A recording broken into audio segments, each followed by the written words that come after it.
What's up, everybody? Welcome to episode 1 of KYP Podcast. Know your personnel, baby. We're super excited. We have a lot of big-time guests coming up on this season, especially tonight. We have Ryan Arcidiacono, the point guard for the Bulls. I'm Brian McCarthy. I'm one of your two hosts. Also known as Icey. My name is Brian Rudolph. He goes by Rudy. We got to keep it on the nicknames because both named Brian, Icey and Rudy. Just sounds better. And then we got our special producer. That's producer Luke here. So we're pumped. Enough of us talking. Let's get right into the interview. We are super excited for the guest that we have on tonight. He was first team All Big East Player of the Year. He won a national championship. He was the most outstanding player in that NCAA tournament. He's got a jersey in the rafters over at Villanova University. Current point guard for the Chicago Bulls, Ryan Arcidiacono. Thanks for joining us, man. Appreciate you guys having me on. Excited to be here.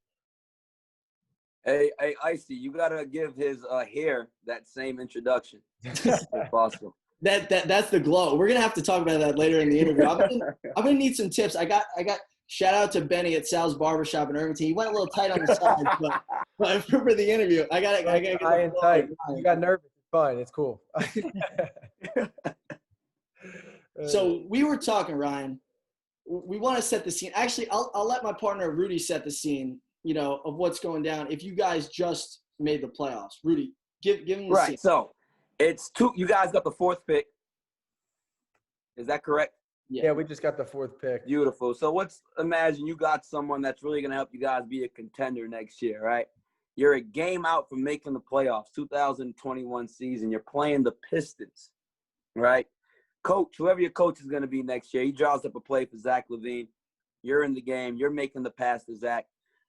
You don't pass it to Zach. You turn him down. You take the shot. Boom. Game winner. The Chicago Bulls are going to the playoffs. Where are we going that night, and who are you going with? There's 3 seats in the Uber. I need to know who you're bringing with you to celebrate. Bulls are going to the playoffs, and where you going. This is a loaded question. It is. There's a lot there. So at first, if I don't pass the ball to Zach, I must make that shot. We got your back. You're in it. I don't make it. I'm used to passing the game-winning shot or something like that. Right. So if I don't pass it to Zach and I hit a shot miraculously and we head to the playoffs, that'd be awesome. 2, post-game, if I got 3 seats in the Uber, if I had no one like visiting or anything, I'd probably take my boy Hutch. Shaq Harrison on our team. And the 3rd one, I'd have to go out with my boy Satoransky. He's a fun time when we go out. Not enough room for Zach. Zach will probably be pissed off that I didn't pass it to him. Zach's the best. And, I mean, we played a game last year against the Hawks. We went to 4 overtimes. Eventually, I played because Chris Dunn fouled out. And what do you know? We're down 3 with like less than a minute left. Zach is like 45. He passes me the ball in the corner when we're down 3. So he actually passed it to me. So I feel like I'd be able to make that shot for him. We believe in you, man. Where are we going, though? Where are you going? Where are we going? Honestly, I'm not really like a club person. But after you make a shot like that, we're going to like this place called Bounce or like Joy District. It'd be popping off. Given COVID is all done, then we'd be lit. Great answer, man. That's the best way to start off the interview. Yeah. So let's start off with your earlier years, Ryan. You played in high school. You sat out your whole senior year.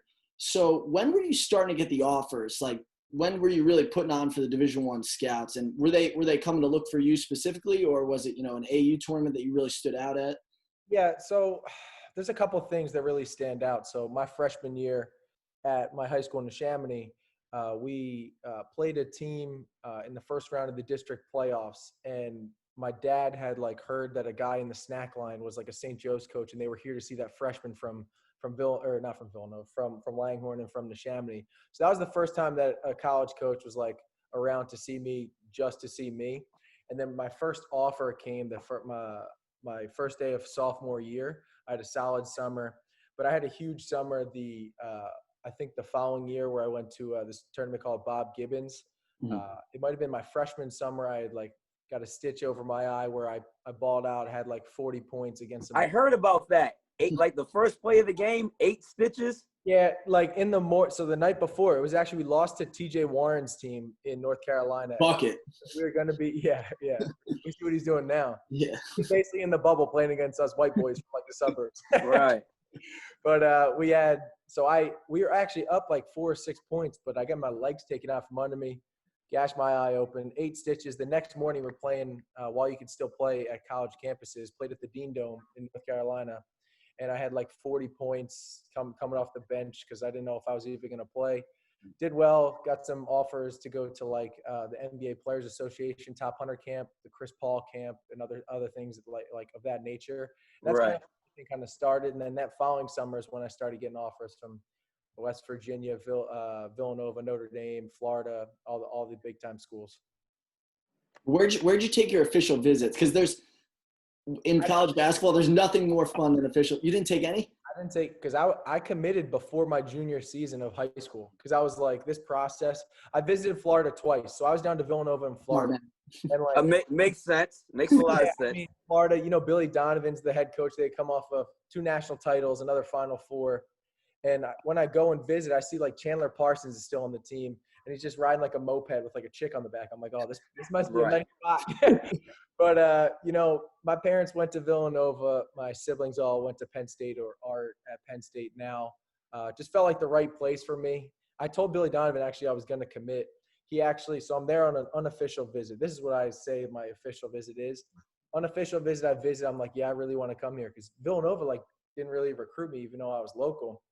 And what do you know? I work out at like 6 a.m. at my high school, like during that time. He's waiting at my high school gym door at like 5:55 that Monday morning. So I had left on Sunday, flew home with my parents in the afternoon. He flew like right after I left and was there waiting for me to work out because he knew I was working out. And Coach Wright never even came from Villanova to like any of those workouts ever. So I'm like, oh, okay, this dude must really want me. Right. I'm like, I'm going to Florida, telling my sister, telling my mom, they're all crying, like, you're leaving us. What the hell? Like all this stuff. And then eventually it was Villanova's Midnight Madness. My mom was like, keep an open mind.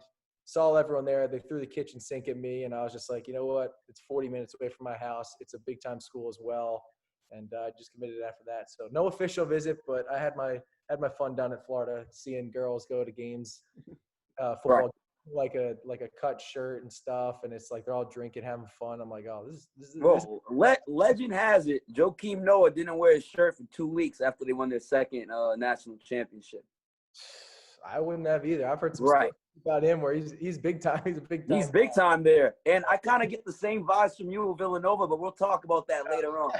When did Jay Wright come into the picture? Like you said, the Midnight Madness.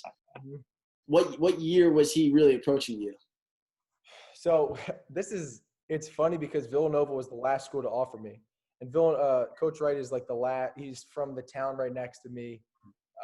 Like the way that he explained it, and it makes sense now, was that for him to recruit someone from his like area, he had to know that I was good enough to play there. And he didn't really realize it until I was literally about to commit to Florida. All these other schools would recruit me like crazy. And he's like, I still don't know. And the one game where the game that he offered me, I actually played like terrible, but I just was like the toughest dude on the court. And I tried to play the hardest. That's just the way that I play. And it just happens to fit Villanova's style. They offered me, my whole family came, and he thought I was legit about to commit on the spot. I was like, oh, cool. Like, thank you. And then I just like left. I think they were like shocked that I didn't do it because both my parents went there.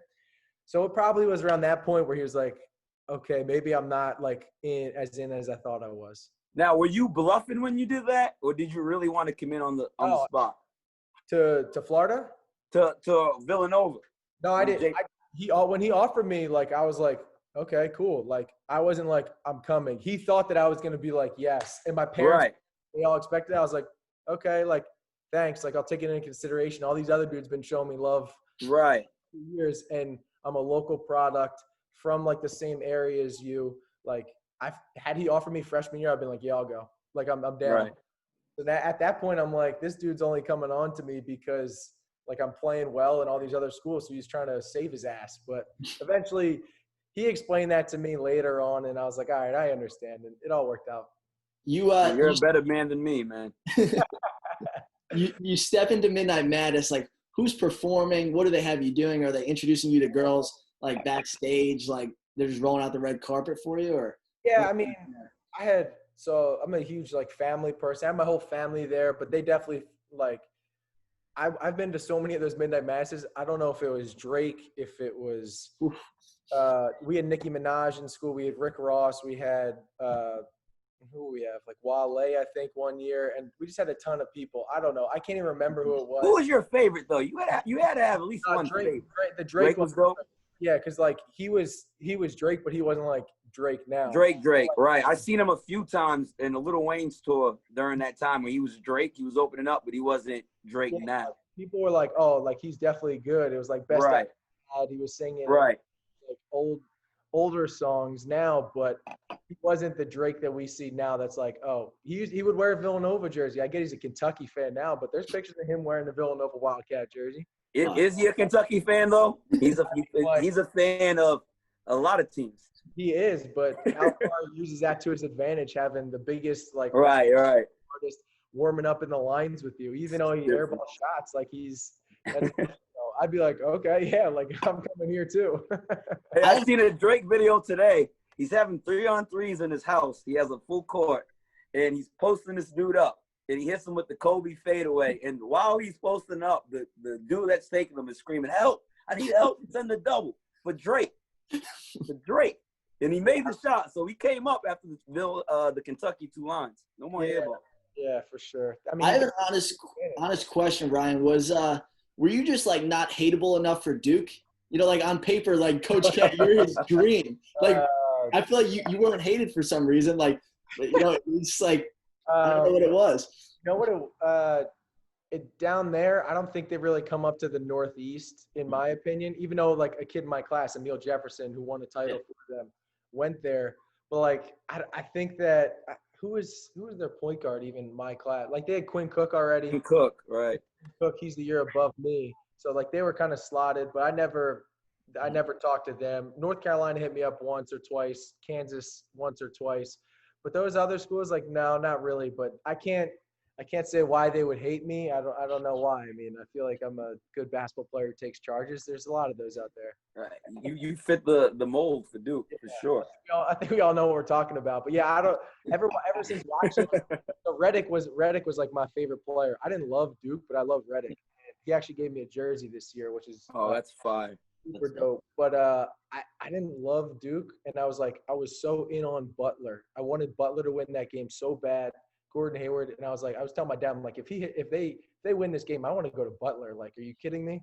So I was a Duke fan at first, but I'm like, That's funny you said that. Since we're talking about recruitment, I remember I was a guy who committed to 4 schools without telling each school that I'm committing to different schools. That's the type of guy that I am. I committed to UNH, George Washington, Providence College, and ended up at Loyola. So I committed to 4 different schools. But I remember watching the NCAA tournament, and that's when George Washington was really good. And at the time, I was still going there, and I was like, wow, if they go to the Final Four, I'm going to go there.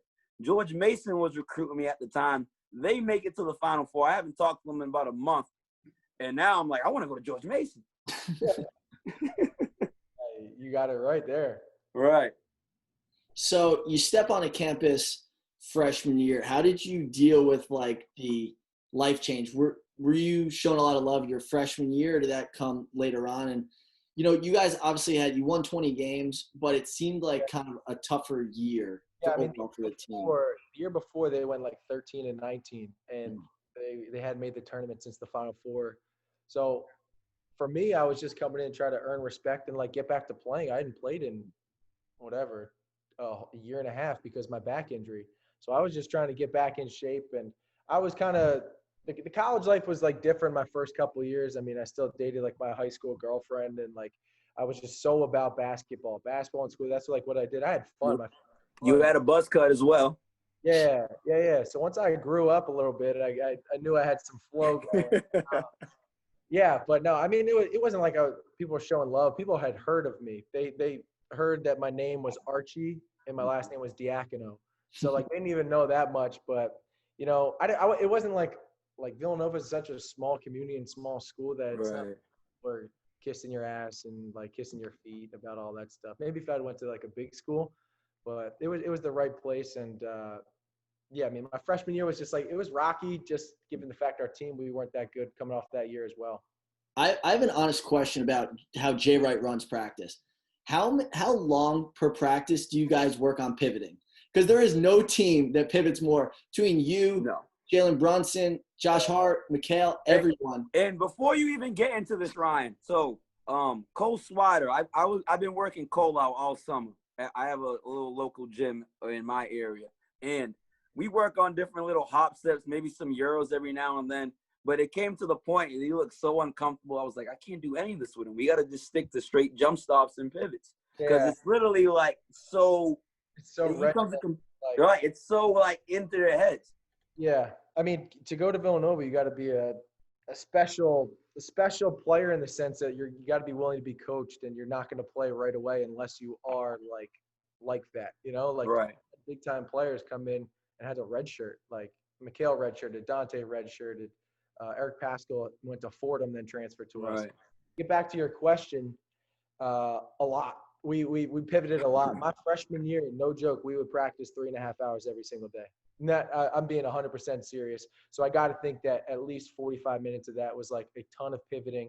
We would have practices where we weren't allowed to throw chest passes and we could only throw bounce passes. And it's like, how are you supposed to like make the right read? But it was just to ingrain in your head. If you watch the games now, you'll see a ridiculous amount of bounce passes when they aren't even necessary. But he's just with like how he wants everyone to play. It's kind of robotic, but it's proven like results. He wants you to, if you do this, because he knows everyone can play, he knows everyone can shoot. So if you are able to do the little things, one, you're preparing yourself better for the team, and two, you're preparing yourself to become a professional as well, where you separate yourself by doing all the little things, and then you play well, and then you get acclimated to that new scheme or whatever you do. How much does that help you in the league now? Is that something you find yourself doing a lot still? And it's beneficial or no? Footwork stuff, or you're saying like – Yeah, well, just as far as like you become almost a robot at Villanova with jump stops. How long did it take you to break out of that? Like, I have to throw this fast, I have to jump stop. A lot more like one-handed passes and stuff in the NBA and G League and stuff. So it probably took me a year and a half to understand the NBA game. It's a lot different, more different than the college game with the floor, with the spacing, with the size, and stuff. So it took a little bit, but like, you know, the thing is that like you're ingrained so much, all the footwork stuff, that I watch dudes around the league and their footwork is just so bad because they were never taught it and never had to actually like do it every single day. So we do different things, and they're like, it's like second nature to me, at least. I can't speak for my teammates, but I got to think that them doing the same type of drills, they understand, and they like just get it like a lot quicker. Like we do shooting drills and different things, and I get the footwork like first try because I'm like, all right, I've done this 1,000 times. And some of these other dudes, whether it's, I don't know, one and done, or you're watching wherever, they weren't coached at name a school.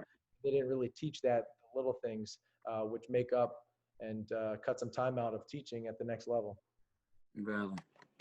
So now time for the fun spot. Senior year, you guys are just rolling. You end up winning, I think, 35 games. What was the attitude like going into the tournament? How confident were you feeling? You know, we had just lost to Seton Hall. Where I was at that game. I was cheering for you, man. But no, it's all good. Hey, we appreciate it. It worked out because I think that losing a game and being like, all right, we're definitely beatable, and we haven't gotten out of the first weekend in 2009. So our mindset was literally just that first game, and it was like, let's win this first game. And then I think the most intense game pregame, and that was the Iowa game, because that was the round of 32, and regardless of everything else we accomplished, we could have been undefeated, and everyone would have judged us on that second round game because we hadn't gotten out of the first weekend. So once we won that game, we're literally up like 35, and we're like, we have to keep pushing. We have to keep pushing. We can't let up because we know that they can come back and we could lose. You see the joy, and there's like a Jay Wright gif where he comes in the locker room, is just super pumped because, you know, we all knew that first weekend we had to get out. After that, we played so loose and relaxed on the offensive end, and defensively we were smothering teams. We smothered who was it? Miami. We beat them pretty handily. And then the Kansas game, we weren't even making shots, but we were playing such good defense that we were able to grind out a win. And then we saw the Oklahoma and what happened there. I think that was the difference with your team that year is like the little things, the shit that travels, right? You're gonna have those games where you just can't make a shot, but you could always rebound, you could always have energy, you could always defend. And that your team was very special, good at doing that. Yeah, Coach Wright we always would prepare for the most difficult situation, which is right. Road, you can't make a shot. How do you grind out a win? Right. Like 4 for 20 in that Kansas game from 3, but we held them to 6 threes, and we got to the free throw line more. We tried to win, get more offensive rebounds or create more turnovers. Whatever the case was to be able to win ugly, and that's what they say is a Villanova basketball game, is just being able to win when you're not making shots. Because when we're making shots, we know that we're going to beat a lot of teams. Forget about it. All right. Yeah, my favorite play of that whole tournament, everyone talks about, obviously I love the Chris Jenkins shot, but the one that just is solidified in my mind is when Frank Mason has the ball and you guys are up 3 and you strip him and Mikhail dives on the floor. That was like the one that just summed everything up. I'm like, all right, they're winning the national championship this year. I wish I could think the same thing, but like everyone it's funny, I'll like rewatch stuff randomly, quarantine, or not quarantine, like COVID time, I watched random stuff, YouTube videos, all that. So people think that like I wasn't trying to foul, or like Raph said it on the broadcast. We're up 3, so we were in a defense that I didn't really care if I fouled because we were still going to get the ball back. Yeah, right. So, let me just take a swipe at the ball, and if I foul them, cool. They shoot free throws, we get the ball back. And if not, we get a steal, we get the win. So that's kind of what happened in that play. I was like, let me take a chance off Svi, and Svi's got a sniper, Yeah. Away from basketball a little bit, what were your DMs looking like during the NCAA tournament? I'm not a huge social media person, so Okay. during that time, it was That's unfortunate. I blew up a little bit with all that. I started with like 10,000 during the Big East tournament, and after we went to beat Oklahoma, it went to like 35. And then after the title, it went to like 55, I think. So I can't really remember. Maybe I have screenshots on my computer. I'm sure you had some good stuff. Yeah. What was it like going back to campus though? Because in between, you go back to campus for a week, right? Yeah. So like after the first weekend, everyone was just like, all right, about damn time you guys got out of the first weekend. Good. Like, what can you do for me now? But we were just so dialed in, all of us. Like, we didn't party. We didn't do any of that. Right. Thinking bigger picture. After we beat Kansas to go to the Final Four that night in Louisville, it was actually my birthday when we beat them. We went out like crazy. Like the coaches did. They would like, and that never happens. But we were so like, holy crap, we're going to the Final Four again. And we had an Oklahoma team that beat us by like 25 the first time we played in Wayne, but we didn't care. We were like, yo, we're balling right now. Like, let's enjoy this night. And hey, life's about balance, my man. Life's about balance.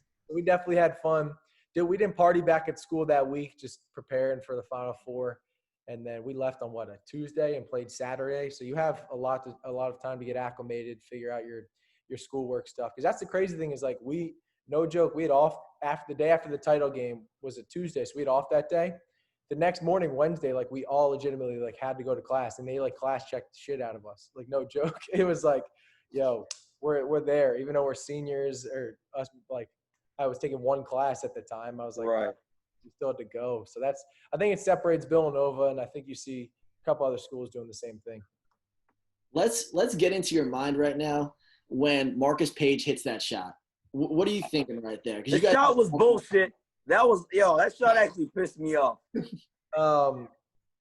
Honestly, I say this anytime anyone asks.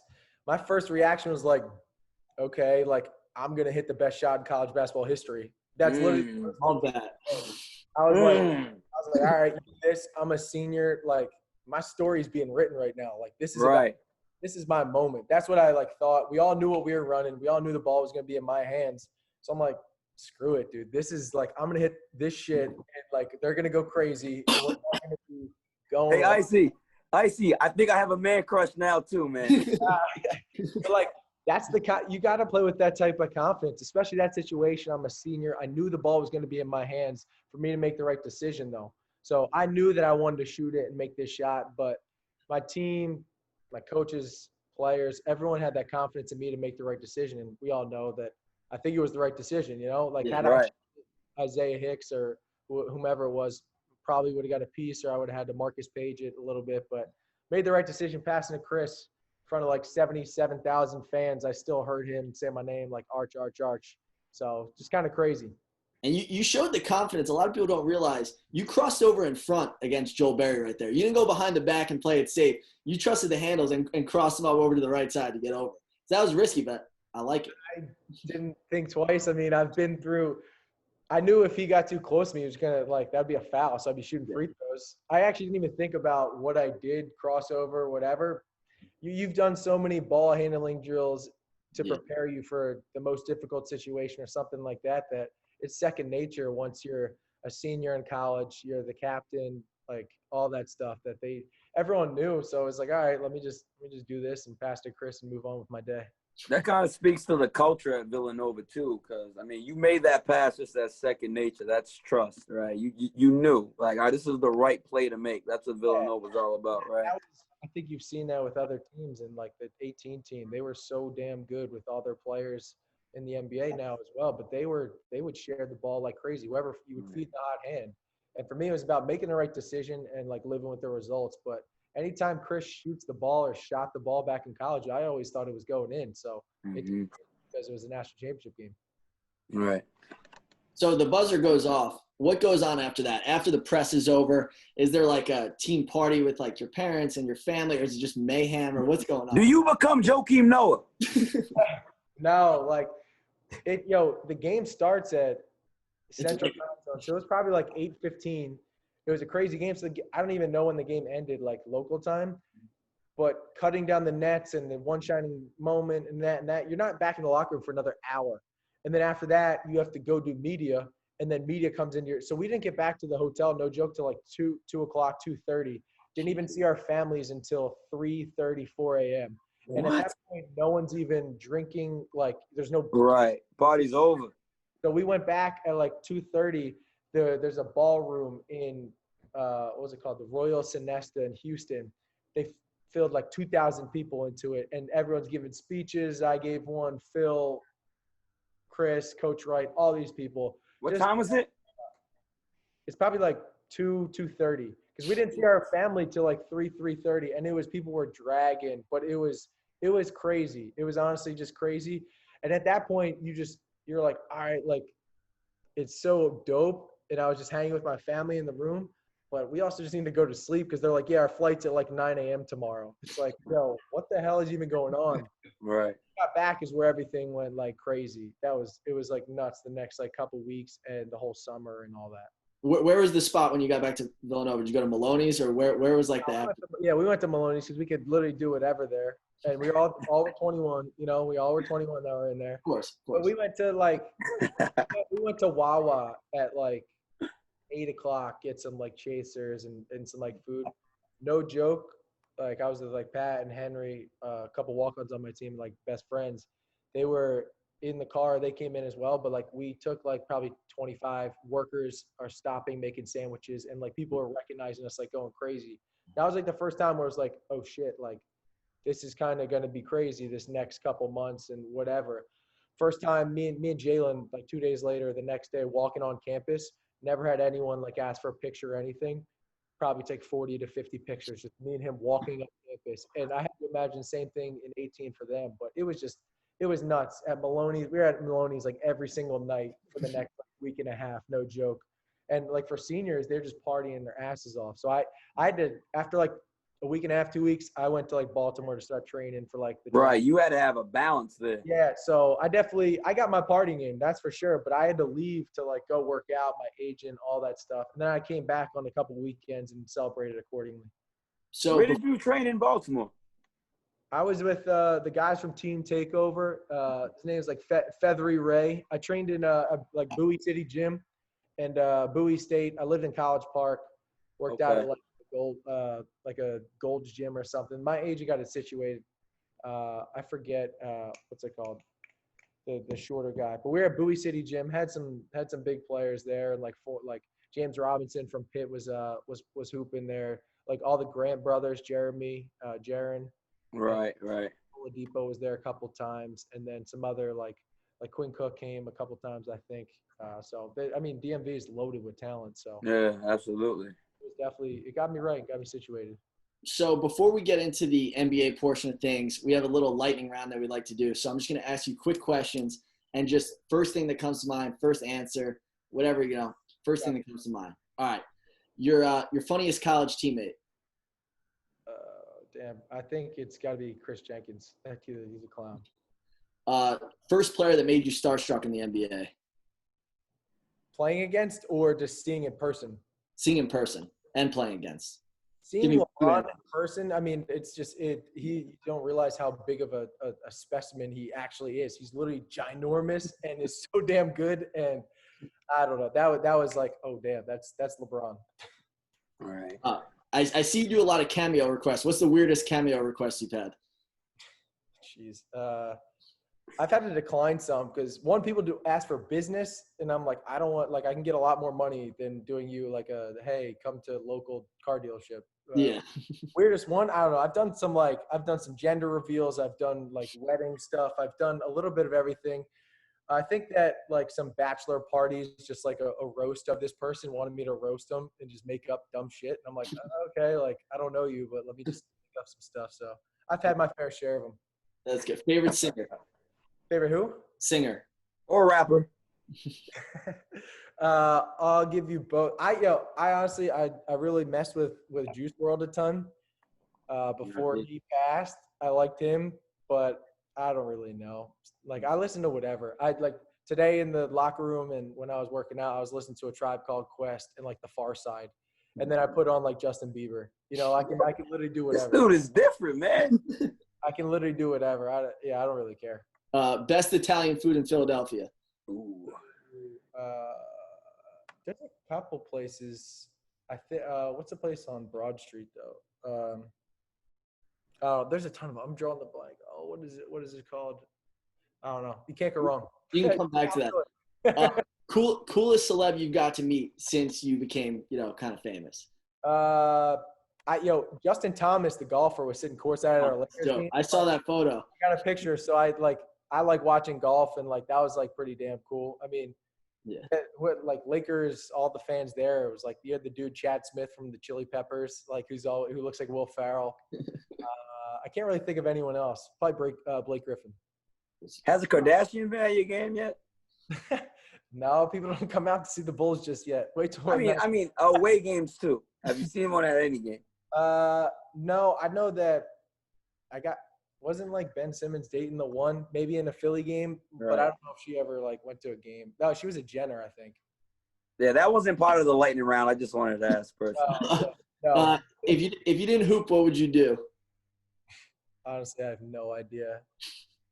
I'm a hooper through and through. Coach. What year did Jay Wright said you're going to become the head coach at Nova? That's funny. I'll take over in like 12 to 15 years, around that time. All right, we got two more questions in the lightning round. You need to survive. You need to survive on an island. You can bring 3 teammates. It could be college or NBA.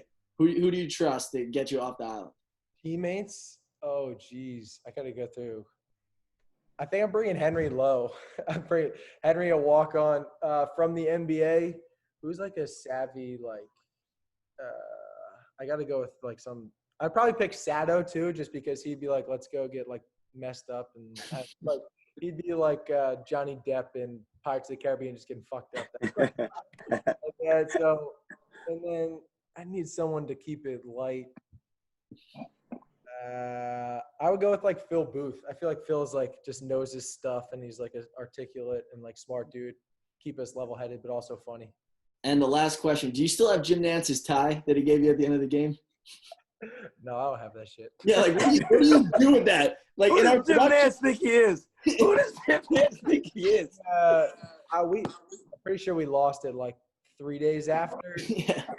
Went back to campus. It was that someone. I think Pat might have worn. And I say Pat, like my college roommate and teammate. He probably wore it out to the bar, and it got lost in the Maloney's archives. It's down there somewhere. Yeah, our producer Luke brought that up in the production meeting. He said, "What do you think happens to the tie?" I was like, "I don't know, but I'm going to ask him when we get on the show." How does he present it to you?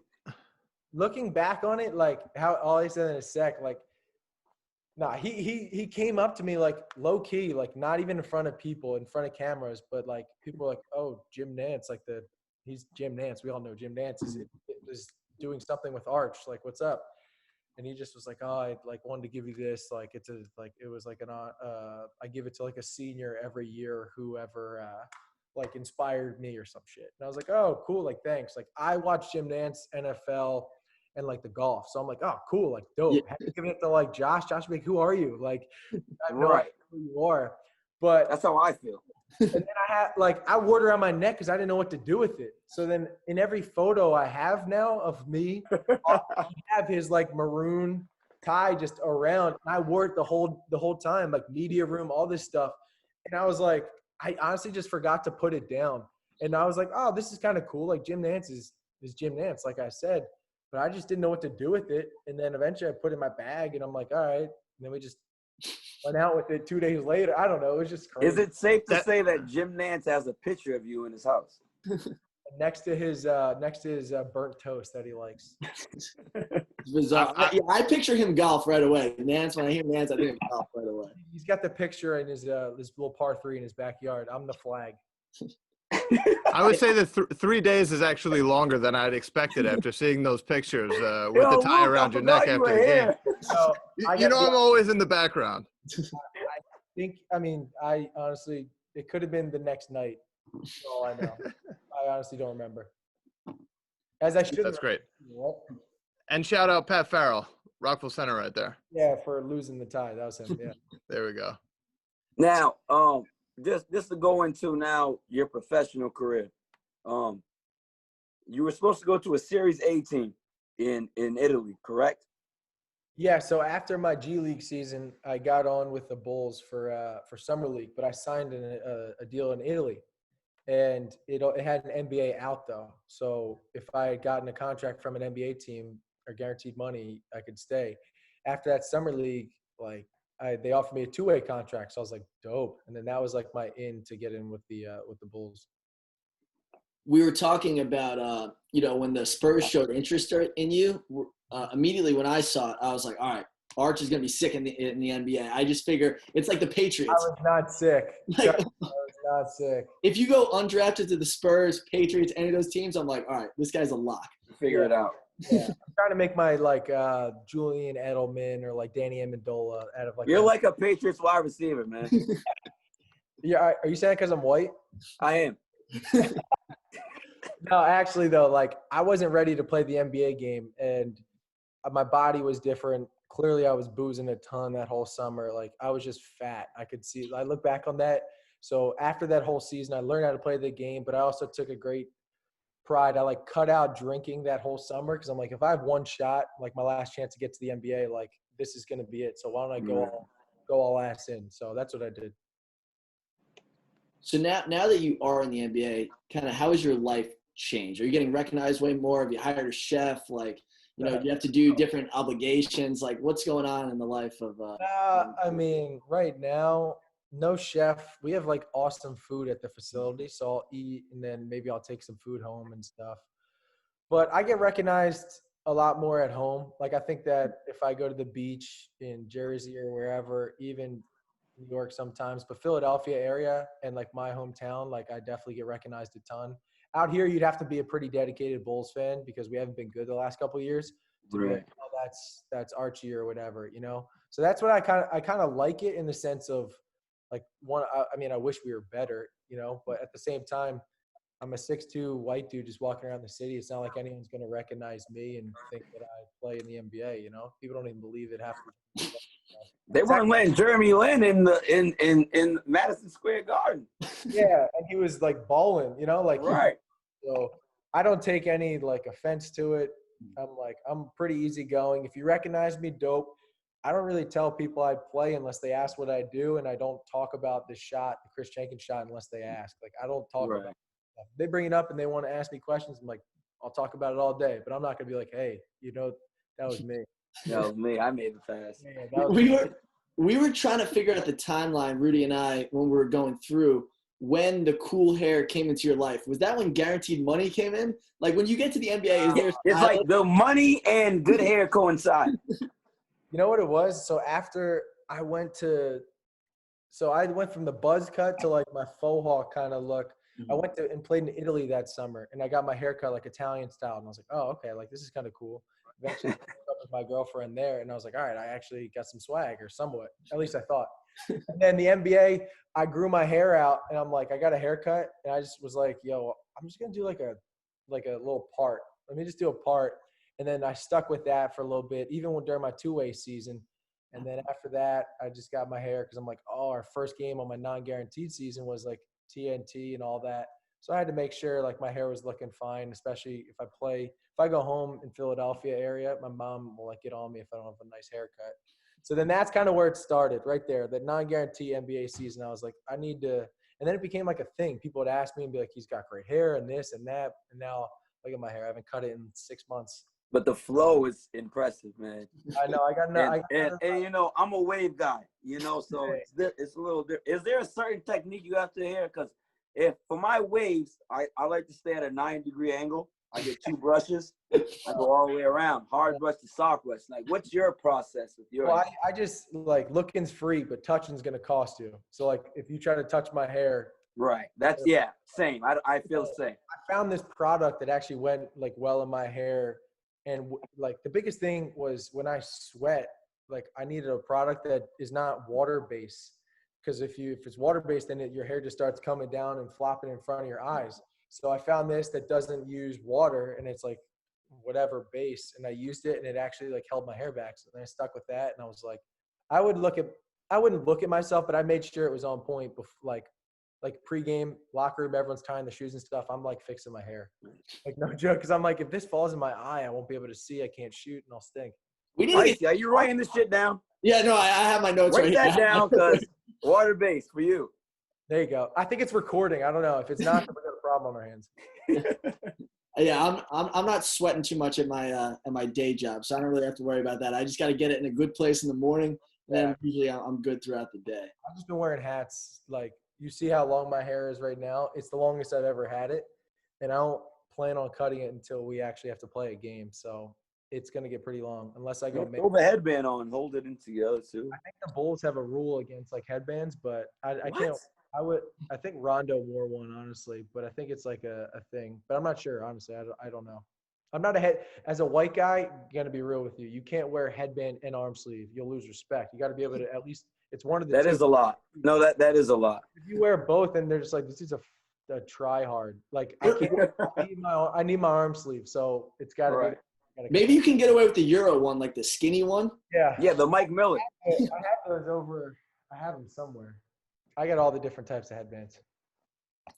So Rudy's our resident partier on the podcast. Whoa. Listen. I got 2 kids. Don't say that on air, man. Used to be. I party when I have a chance. I work hard, party hard. I live by that. What's the best city on the road in the NBA? There's a lot of factors that go into that question, but to me, it's going to sound corny, but it's like if I have like a friend or someone I can go visit and see in that city, we grab food, see him after the game, you know, that's always like cool. And like, it's a special time. Right. I think I like the East Coast just because I can do that. Like New York City, I know there's a ton of Villanova people. Yeah. Philadelphia, I know my family. I can go grab food with them, whatever, all that. Like I'd be lying to say if like Miami wasn't great. All like the bigger cities like cliche. LA, I never did anything really out there, but nice weather cities. I don't know. It just depends. You got a lot of factors like how far is the arena from the hotel? How nice is the hotel? What's like the scene like? Because in most of the cities, you just fly out right after. You don't even get to. Is this a back-to-back? What do you mean? Like, are you playing a back-to-back? You might have a night to party. Yeah, if you have a back-to-back, you're like after that second game, if you can get home in time, you'll probably party back in Chicago. That's valid. I'm not staying the night after back-to-back. The goal is to spend as least time on the road as you can for an NBA team. Like they're 45 minutes after the game, we're on a bus leaving. What if you don't have a back-to-back? So you have a game, have a day off, might play the next day. it depends what city you're in and where. If you're on a 2-game road trip and if you're playing in like Miami and you have a day off the next day, you'll stay and practice in Miami. Of course. But if it's vice versa, you're literally leaving Minnesota as soon as your game is done, you're out. It just depends on the city and what kind of ownership, or not even ownership, the GMs and all that want to do. Well, what's the worst city you're like, oh, I don't want to go there. I'm dreading this game. Memphis and like, I don't want to say New Orleans, but New Orleans to me is like, it's just not very clean. It's just like dirty. It's not. Bourbon Street is terrible, man. Musty and really humid. But I'd say Memphis is the worst because you're staying at a Westin. Like, I'm a hotel snob now. Like, I get pissed off at staying at a Westin. Like, it's right across. It's literally. Do you walk over from that Westin? Yeah. So you walk over. No, depends. If you shoot early enough, you can walk over, but you'll still get on the bus because you want to bring your stuff to like ready to leave. But there's just not really good food. Like, I get barbecue, but like that's not good night before the game food. Like, I've done it before, but it was like the second to last game of the season where I was like, all right, whatever. Right. So we have a business idea for you. Just, tell us what you honestly think. Well, don't say we. You have a business idea. I have a business idea. I got nothing to do with this. Rudy, I was going to split some of the money with you. All right, you're official. I mean, if it works, then I'm involved. So I'll be involved too if it works. So, after the game, you're dapping everybody up. You're doing like the hand over the mouth. You just start doing jersey swaps. You get LeBron. You get AD. You just go for – I've thought about this before where I'm just like, yo, what do you think Boban would do if I just took my jersey off? I was like, yo. You got it. I think that's the key. I think you have to be there shirtless and handing it to them. Dude, I saw like when D Wade was going through his stuff, like he traded with like Benny the Bull when he played last because we had no players to trade with. But I saw that like some dude, it might have been like Frankie Ntilikina or like Emmanuel Mudiay. It was Mudiay. Tried to like trade jerseys and he was like, no. Like, I don't want to become a meme as much as I want your jersey. I'd ask him privately, being like, hey, like, can I get your jersey? Right, just send me an extra one through the mail. We don't have to do this in front of everybody. Reddick, Josh Hart came over my apartment the night before the game, and I'm like, yo, you think it'd be cool enough, like, to get me a jersey? And I've, like, talked to him, like, JJ, like, on the court, but not like, yo, like, I didn't give him mine. He told him, and then we're checking into the game. He's like, oh, Josh said you want a jersey? He's like, yeah, I'll cold call it to you, like, after the game. I was like, oh, dope. Like, that's dope, man. In the morning. JJ's a legend. On my locker in the practice facility was a signed Reddick jersey that was like, keep it up, like, good luck, Ryan, or like, keep working hard or some shit, JJ's a legend, man. Yeah, it's a dicey business, the jersey swap game. You got to be careful. You don't want to be a meme. I'd rather not be a meme and get canceled than be, I don't know, Zydrunas Ilgauskas' jersey, So, Ryan, we really, really appreciate you coming on. Rudy, you have any last-minute questions? Yeah, Ryan, bro, we appreciate you. Real shit, man. It's our first one, man. I don't think we could have a better guest to break the ice, man. Nah, appreciate you guys having me on. Maybe we'll get it we'll come back on again after I hit that game winner. Absolutely. Have a safe and successful season, Ryan. Appreciate it, guys. Icey, I'm not going to lie, man. I understand why you have the man crush now. He's the guy's man. a Villanova legend. He's pretty damn cool.